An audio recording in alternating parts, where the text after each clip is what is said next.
Ready? Okay.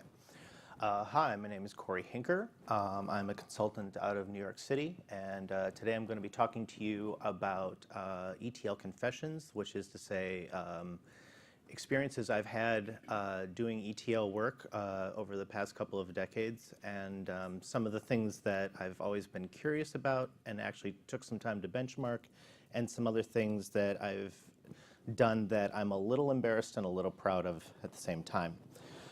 So I've been programming for quite a while, and all of my programming work has drifted towards databases, and so I've done a lot of them, and a few things that aren't quite relational databases as well. And I used to do cool things, so I like to have a little extra time to talk about those, and this provides me that forum. Okay, so with ETL, the first thing to know is to know what it's not. And most databases that are set up for an OLTP, online transaction processing workload. These are also called short requests. Their hallmarks are that you have hundreds, perhaps thousands of users coming in, and they want a user experience. You need to have responsiveness for them. They are making very small data requests. They're making very small data updates, all of your CRUD operations, all of those things. Most of your ORM frameworks are geared towards OLTP type databases because they do all the CRUD operations for you. Giving people a quick experience is absolutely paramount. You do not want them to be locking with each other. You do not want there to be very long lags because this directly reflects on your website and your company. Data warehouse is a lot more straightforward. Ultimately, everything you're getting comes from, for data sources, comes from a non-human at this moment, although it probably originally derived from some. But ultimately, it's coming from a socket, either be that another database, Redis, some other data store, or file. Because there's no human waiting on this, you have a much higher tolerance for latency of individual tasks. You may have 50 things that need to get done before all of this data can be shown, and your only goal is, how soon can I get the 50th thing done? It doesn't matter that one of those things ended up having to wait 2 hours for everybody else to get done. There is no concern about fairness in your workload. Let's see here. So ETL stands for extract, transform, and load, and those names are not necessarily what you think they are. The extract part is the actual getting of the data into a form you can manipulate, not necessarily the form you want. Now, this could be scraping somebody else's website. This could be making data requests from them, FTP sites, things like that. It can be queries from your own OLTP system. So nightly, you could ask the OLTP database for all of the transactions that happened the previous day. It could also be publicly available data. Either way, you're ultimately getting this stuff down to something that you can talk to via socket or via file. The other thing is that you don't always have control over the structure of that data. Because it's controlled by a third party, it could change format on you, and you may not be informed of that.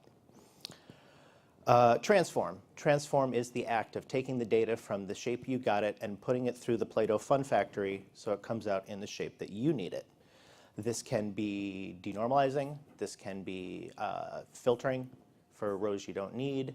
It can amount to a lot of changes for getting the structure such that it is very geared towards a very heavy read operation type workload. You're only going to write this stuff once. And then load. Get it into the database as fast as is humanly possible. So for this, everybody who's started to do a data warehouse and done an ETL has not realized they were doing an ETL. So they said, oh, I'm going to use the same framework I've used for my website, and I'm going to just read data out of this file and put it into the database using the ORM. This amounts to one row insert at a time. When you're doing 5+ million records for one particular file, you're going to have a bad time. These are also very, very tedious things to write, and the fact that it's also become slow is just insult to injury. Many database interfaces will have some sort of an execute many feature in them that implies that you're doing this insert on many rows at a time. In most cases, what they're doing is just the same loop that you would have done, but under the covers. So you cannot rely on those making things actually. You can shorten your engineering time, but you won't actually shorten your load time. Enter into that space lots of people who want to sell you things. The common loader tools that you will find out there are broken down into two groups. They are the command line ones and the GUI ones. In the Postgres world, we have PGLoader and PGBulkload. Oracle has had SQL Server since the very long time ago. And Sybase and then SQL Server that followed it had BCP. These are command line interfaces with a control file. You give a spec of the data that you expect in a format. Maybe the first 30 characters represent this field and the next 30 characters represent another. Or it could be this is a CSV and we're going to want to have it parsed. And then you specify the table you want it loaded in and the shape of that, and it does the mapping for you. Those control files are essentially a domain-specific language, and they can be a bit arcane. So, of course, enter in GUI tools, where now you've traded the arcane control file for a graphical drawing of this is the format description and a bunch of squiggly lines pointing to where it's supposed to go to in destination tables. For Postgres stuff, the most common one used is called Kettle. Microsoft ended up making their own called SSIS. IBM bought DataStage, and Oracle Warehouse Builder is one strictly for Oracle databases. And then, of course, the elephant in the room is Informatica, and people can have their entire career doing nothing but Informatica data loads.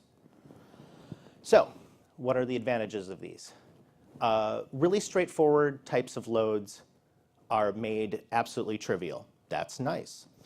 The people who have written these things have, if they target just one vendor or a very small number of databases, nearly perfected the ability to quickly load files using whatever means is most optimal for that database. Simple things stay very, very simple. The downsides. If you try to do something that's not very, very simple, you're going to run into trouble because now not only do you have a programming problem, but you've got to program around this framework that you've just bought. In the case of SSIS, this means writing custom modules. Those custom modules had to be in C++ or C#. In other tools, you can basically make Java functions.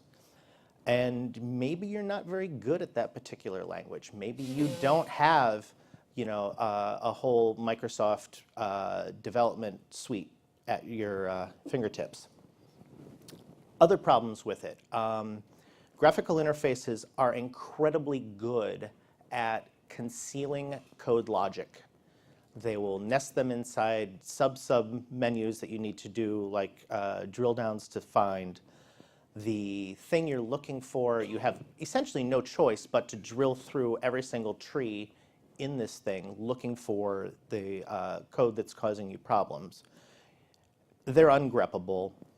The files that they actually save to disk are either in a binary format or an XML format that may as well be binary, which means that that's unsearchable as well.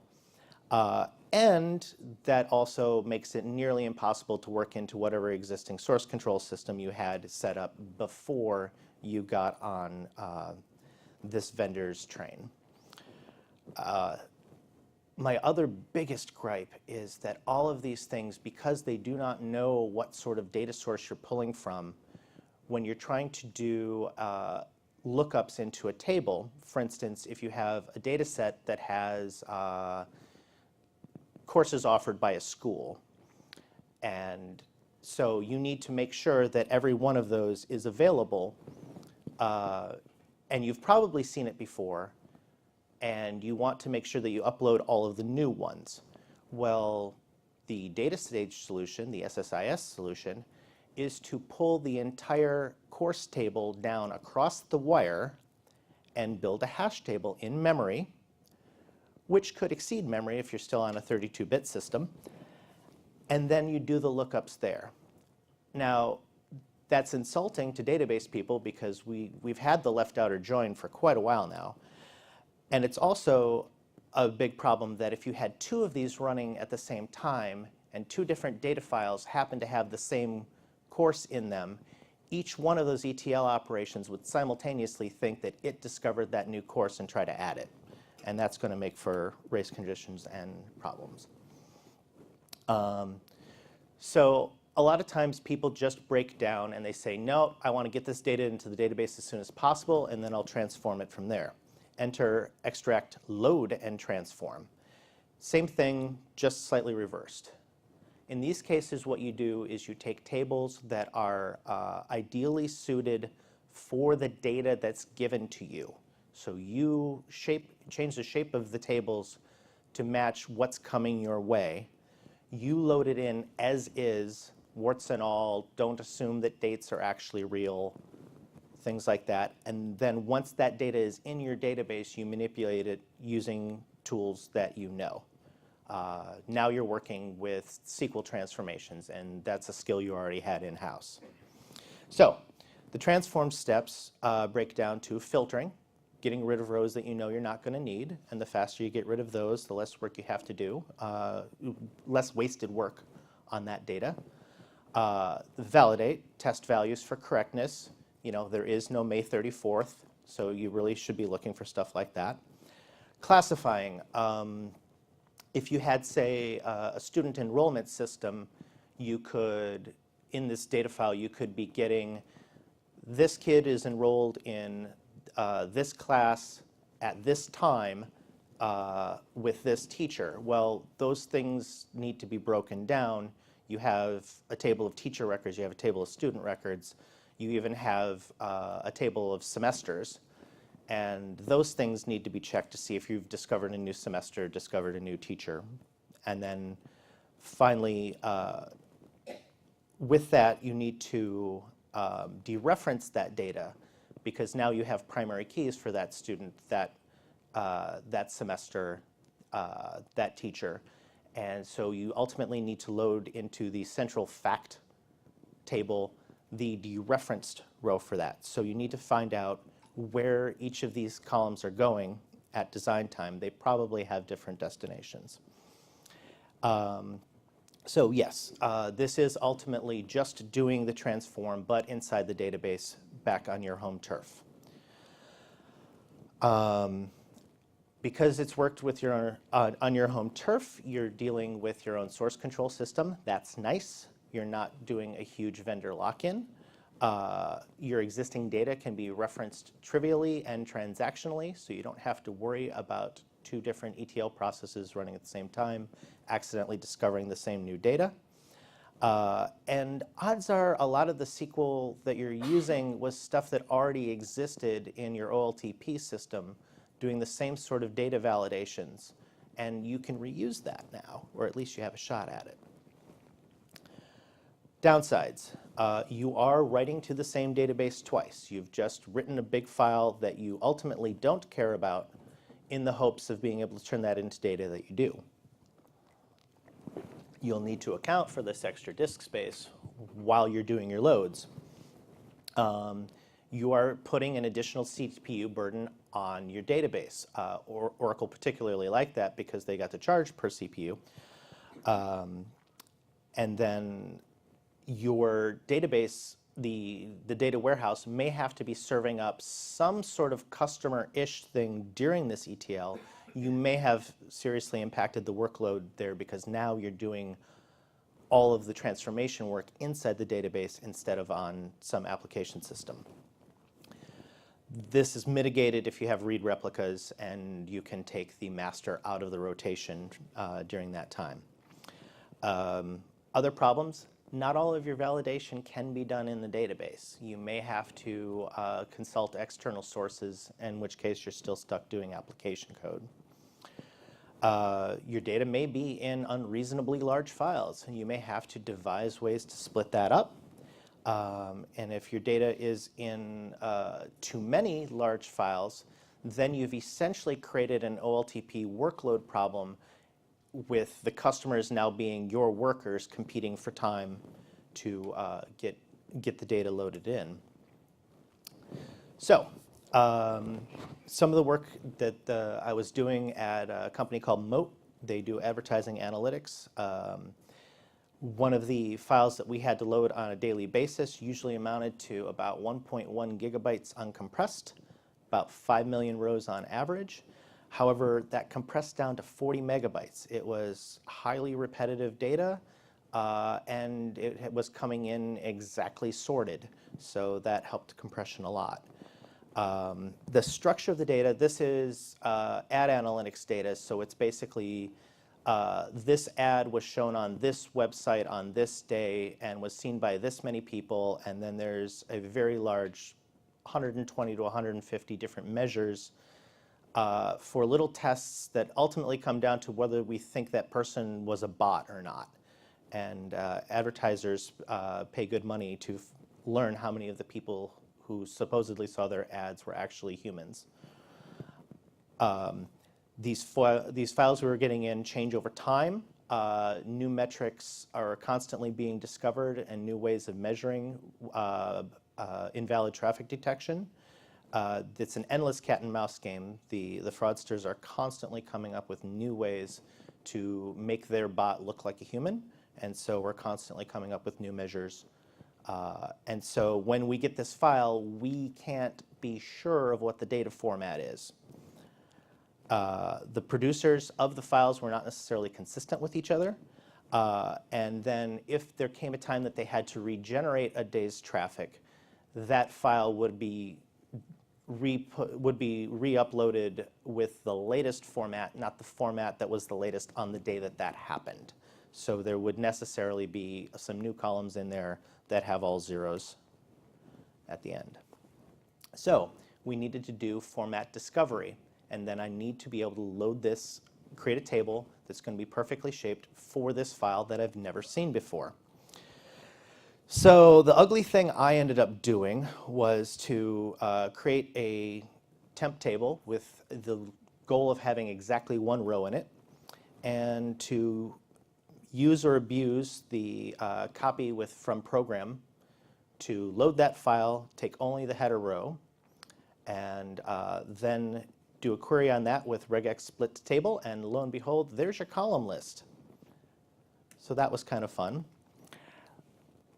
We benchmarked that a little bit, and because we were doing those quite a lot, we discovered that it's better to not read more of the file than you needed to. gzip piping stuff to head tends to read significantly past where it was supposed to. So we ended up coming up with a PL-Python function to open the gzip file and read the thing in. And because we're mostly a Python shop, this was a lot more acceptable in-house. But it is ultimately the same thing. It's reading the first line and just making a dictionary of all of the columns. With that in mind, the columns have fairly structured names. If it had a load date, we knew that that was a date field, and not all of them did. Many of them had the date encoded in the file name. The taxonomy columns weren't named Taxo 1 or through Taxo 8, but they are for the purposes of this demonstration. And then any other column you could safely conclude was some sort of a measurement. We just didn't know what, and those were all big ints. There are no fractional website hits. So from there, it became very easy to generate dynamic create table statements so that we now have a table that we can use a regular PSQL copy command on, and it will be perfectly shaped for the data at hand. Just so you know, I'm going to be showing some benchmarks in a bit. These were done in March 2017. They were measured on an M4X large. The production machine at the time was an i3 8X large. We would have to get about 5,000 of these files through in a day. The file I'm showing you is mid-size for that. I would say that probably 75% of the files were smaller than that, and 25% were bigger, with a couple of them being like nearly an order of magnitude bigger. At 5,000 ETL jobs for one cycle, those jobs need to play nice. So sometimes a process that's actually slower but consumes a lot less I/O is actually more attractive because it's just taking up less of the ecosystem. And then we went into this with the belief or the gripe that AWS machines were generally I/O starved. So we would probably have to be doing things that would trade off CPU for I/O wherever possible. So just to review, the data file is it's CSV format. We've got 8 text columns, 123 big ints, 5.6 million rows. The first method I tried was a tool called PGLoader, and you give that a control file, simple connection, and this is basically it. That's all you had to tell it to load this file. And the times were a uncompressed CSV that's 1.1 gigabytes was chewed through in 3 minutes and 33 seconds. So then we decided to test, well, hey, the reduced I/O of only reading 40 megabytes has got to be great. Let's use parallel gzip to decompress it and push it through that way. It actually got worse. It got a lot worse. So that was very surprising. But these numbers seemed a little high. So we tried PG bulk load. PG bulk load is ultimately just a front end to copy and gives you nice control that you manipulate through control files. And that loaded those same two things in 25 and 36 seconds. Much, much faster, but again, I had really expected the gzip to be going, I expected it to be significantly faster, in addition to the fact that you now have two processes working on this, the one feeding you the file and the one doing the loading. So then we decided that regular copies were what we should be looking at. The first way we tried is just load the CSV with a straight up PSQL copy. That backslash means that the file being referenced is local to your machine, not local to the server. Now, that doesn't really matter. The server was the local machine in this case, but just so you know. And sure enough, it was just slightly better than PG bulk load. And we tried it again with PGZ, and this time the results were much more comparable. And then I got the idea, well, what happens if you have Postgres fire off the PGZ as opposed to the client? And the answer is no real difference. So then I got to thinking, well, what else could be slowing this down? So regular tables both have the table data that is loaded into them, and they also have the wall log that goes along with them. If the table is one that you ultimately don't care about, if the machine crashed during this operation, you wouldn't trust it anyway. You would just start that ETL over again. So the data in the work table is ephemeral. You don't need to put it through logging. You certainly don't want that data needlessly going out to a read replica. So you can create that table in unlogged mode. And then we tried the exact same 3 operations, the only difference being that this table is now unlogged. And as you'll see, we shaved 6 seconds off of each of those loads, almost exactly. But these numbers are still like rounding error of each other. We're not getting a significant difference between the 3 methods here, but definitely going to unlogged helped. So for the people who like pretty graphs, you can see that PGLoader didn't do so hot, and so I dropped it from the remainder of the future tests. And I focused on different ways of feeding data in via copy and what could be done to serve that data up faster. Okay, things I learned. Copy from program. Just the same as piping it in. It does not matter. Anybody who's seen the internals for copy isn't surprised about that at all. I hadn't before running this. PGZ, which I thought would be very good at speeding up a gzip, actually wasn't. It didn't help at all. That was very surprising. PG bulk load was very good at simple stuff. PGLoader consumed a lot of CPU and was ultimately not terribly good. But that's kind of not PGLoader's game. It's more about the transformations and doing things outside of the database, so we can't fault it for that. So we were just loading into a table that we ultimately don't care about. You're writing to a table that you're just going to turn around and immediately reread back from. That's a lot of I/O. If we're in an I/O-starved environment, what can we do to get around that? So there's a couple ways to just read that file as a table. Postgres has foreign data wrappers. Other data systems also have these in a form. Ultimately, all of these things are a programmatic way to invoke copy or BCP or SQL loader under the hood. Oracle has their own external data tables. All of them basically do the copy for you, and it does it each time that you query that table. The nice thing about it is that that transformation is happening inside the server, and so if you had a 200-column file and you query just 3 columns out of that, well, it doesn't have to form the datums for all those other columns. It can skip that.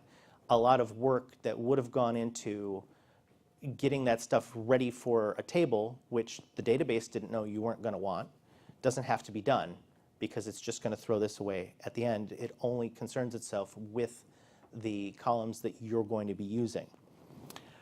So you create a server using the file FDW foreign data wrapper. You define a table on that. Now, this is a table I know I'm going to throw away. I cannot name this table the same because I've got 31 other processes that are going to be creating these things. If this crashed, I certainly don't want that table sticking out there because the next process is going to be using it. I want a temporary foreign table. They don't exist in Postgres yet. However, you can do a dirty little trick. If you create that foreign table inside the schema pgtemp, it is effectively temporary. It will go away when your session dies. So another neat thing with this trick is that now when you're doing filtration with a where clause querying this foreign table, it's actually only forming the datums for a row enough to check those predicates. And only if that row passes the predicate does it continue to deform the datums for the things that you need. So you're saving yourself quite a bit of processing there. Downside, you're still burning an OID. And that doesn't sound like much because you've got a couple billion of them to work with. But when you're doing a lot of these in a day and perhaps reloading one of these data warehouses from scratch, 4 years times 365 times 5,000, it starts to become significant. So yes, by the way, tell any hackers in the room, let's get some create temporary foreign table into 11, please. So let's see the timings here. What I want to do is time using the foreign table in 2 queries versus actually having loaded it and then doing those same 2 queries against the unlogged table that I created. And the times come come out, the first query comes out in just under 10 seconds.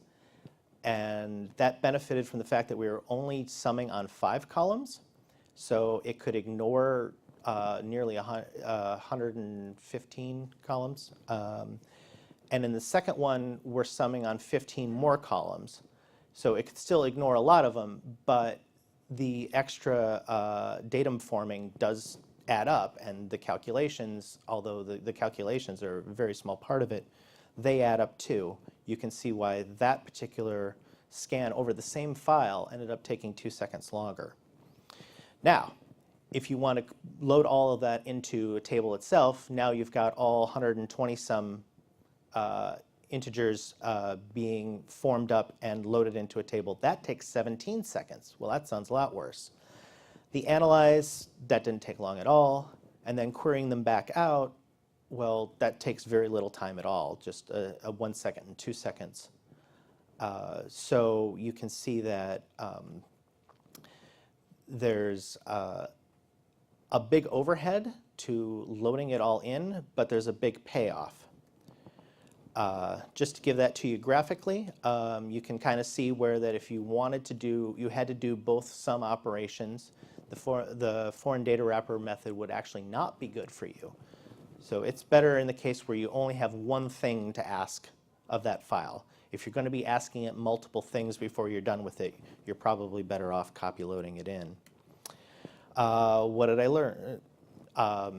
If you can ignore columns, file FTW is very nice.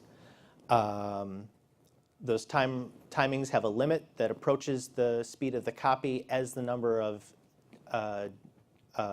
columns that you're asking for. It approaches all of the columns.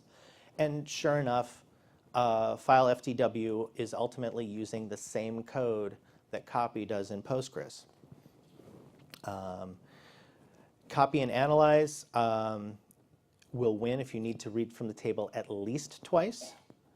The analyze is actually somewhat unnecessary, but it does give you a row count, which can help you if you have a more rich transformation that you're going to be doing. Nice thing coming in version 10 is that file FTW can now directly access the program, so you can bring stuff in from a gzipped output or something like that. The problem with using program there is that file FTW tries to make a row size estimate, and what it does is it looks at the size of the file and the estimated number of bytes per row and makes its estimate based on that. If you're bringing in stuff from a program, it has no idea when the file stream is going to end, so it will make a very, very low estimate, and that can make for some bad query plans. So one way I wanted to get around this was a patch I submitted for version 10 that didn't make it. It was called copy SRF, which was to make a copy set returning function. That would be nice that we would never burn an OID. It would, however, have to materialize the entire file in result set memory. So that wasn't so great. It had the same problem with the inability to do row estimates. But my thought was, that's no problem. You create multiple instances of copy SRF for the sort of workload you expect. You would have one that had an estimated row count of 100, 10,000, a million, and so on. The thing that killed it, though, is that the wireline protocol is not ready for an operation like that. What happens is when you try to use this function on standard in, it worked fine if you were reading from a file, but if you're trying to read from standard in, which I thought was going to be the most common use of it, the wire protocol went something like, hey, here's the shape of the data set you're going to get ready for the rows. Oh, hey, here's the start of a copy, which the wire protocol interpreted that we got 0 rows back.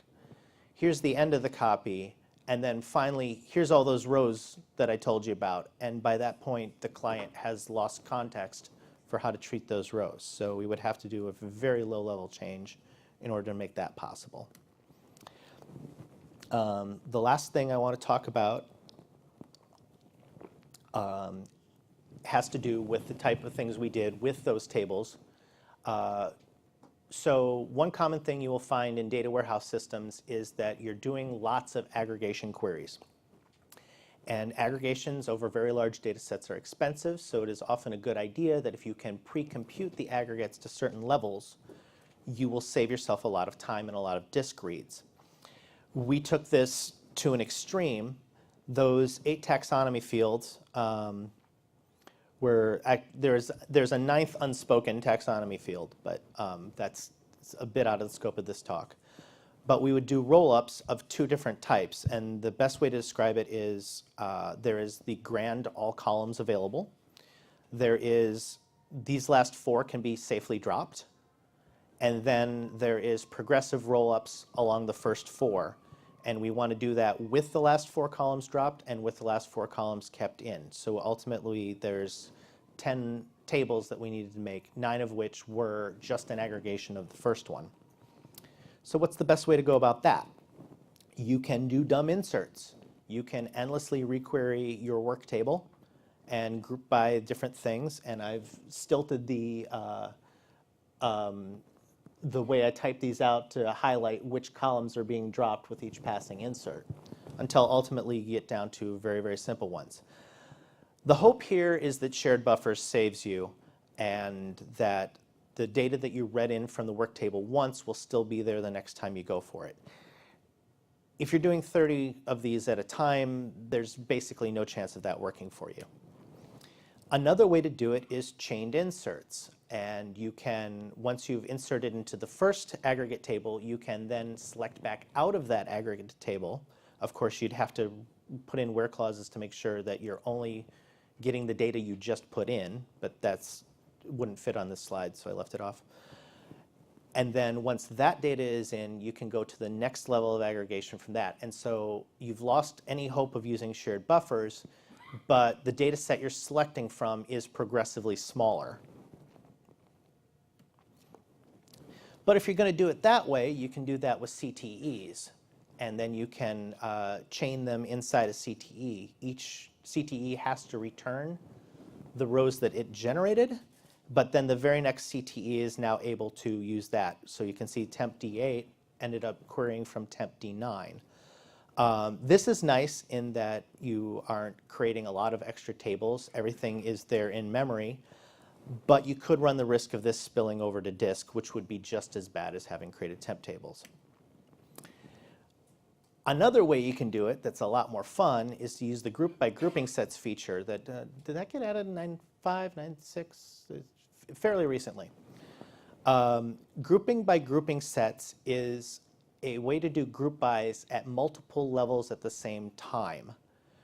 So you can, and then all of the rows will come out, and you can differentiate which particular group it came by testing the grouping function against various columns. And if you take that to an extreme like I did, you essentially have a waterfall tree of if this column was aggregated away, well then we must be at the 9th level. If D was still part of the grain, then the grouping function is if it equals 1, then it was aggregated away. If it's 0, then it's still part of the grain. And you can slowly test your way through the columns to figure out which grouping this one was. And the advantage of this is that the planner will figure out how many times it needs to sort this data, in this case twice. And then as it's scanning to do the sums, it just, it's already done the sort once. It doesn't need to do it again. It walks that, as fast as possible, is emitting the rows as it goes. So you can do this with dumb roll-up tables. Once you've created that roll-up table, you can then query back out of it without aggregation. It's already been aggregated, but you give me just the grouping level 9s, go into the D9 table, 8s go into 8, and so on.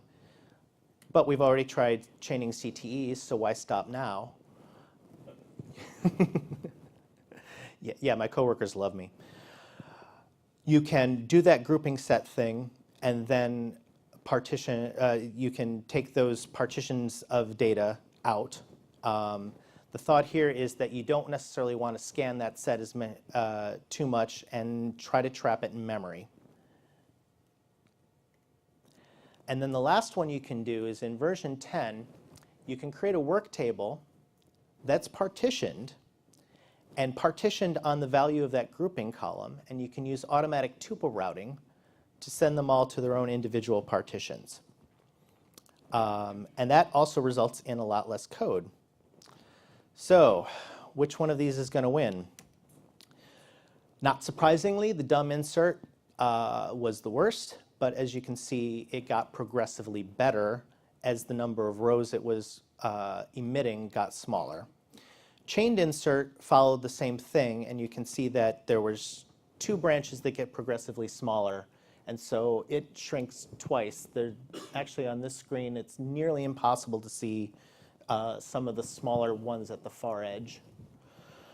The chained CTE insert actually did worse. I was surprised by this, but as it turns out, if you exceed your work mem, you're going to spill over into temp files, which is just as bad as temp tables. The I/O that you were trying so hard to avoid, you end up doing anyway. The dumb rollup was actually pretty efficient as well. The chain CTE rollup actually performed worse for the same reason. And the winner of all of them was the partitioned automatic tuple routing. Even in the alpha version I was testing on, that was significantly faster than the other methods. One last one that I thought about doing was using statement level triggers and having one insert that triggered a statement level trigger on a work table, which then cascaded to another, which in turn had a statement level trigger on it. Statement level triggers are neat in that you're not doing per row triggering. You're doing it just once at the statement, and that the procedure that you write has access to an ephemeral table of all the rows you just inserted. So while that would be a fun way to do it, the memory dynamics of it wouldn't be any real different than the CTE one. So I figured that that's not going to work well, and I ended up not even benchmarking it. So for all this, I want to give a special thanks to Mote for having just so much data that they needed a guy like me to go plowing through it. Mote does advertising analytics, viewability, fraud detection, and the data that we were working on ultimately amounted to about 500 million inserts per day on the largest table. So if you are the sort of person who likes working on that kind of data, they probably have a need for you. That's my presentation. Any questions?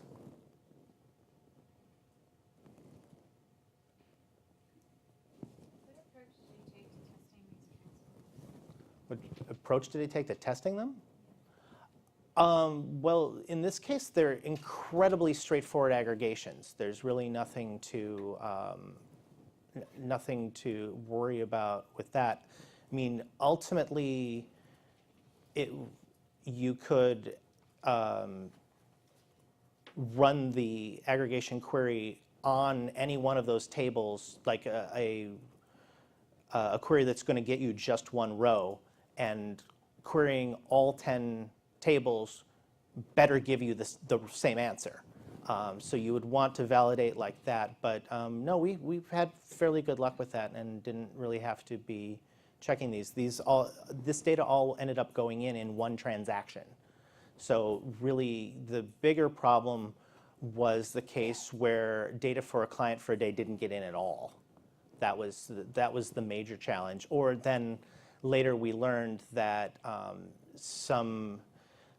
by the way the data is collected, some things would accidentally go to a wrong shard, and so we would find out later that a certain amount of ad traffic actually needed to be added back in, or things of that sort. Or also, as new methods of defrauding advertisers come up, we later find out, hey, what happens if we apply that method to this data? Oh, that changes this, so now we have to reload it.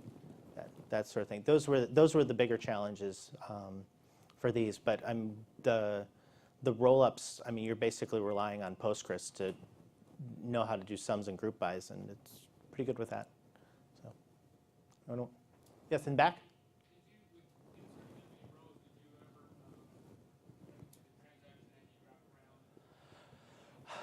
So the question is, did we ever run into transaction ID wraparound? No. The bigger problem we ran into was major bloat in PG class and PG attribute. And we were discovering that at one point our PG attribute table was several terabytes. And it should be several megabytes, maybe.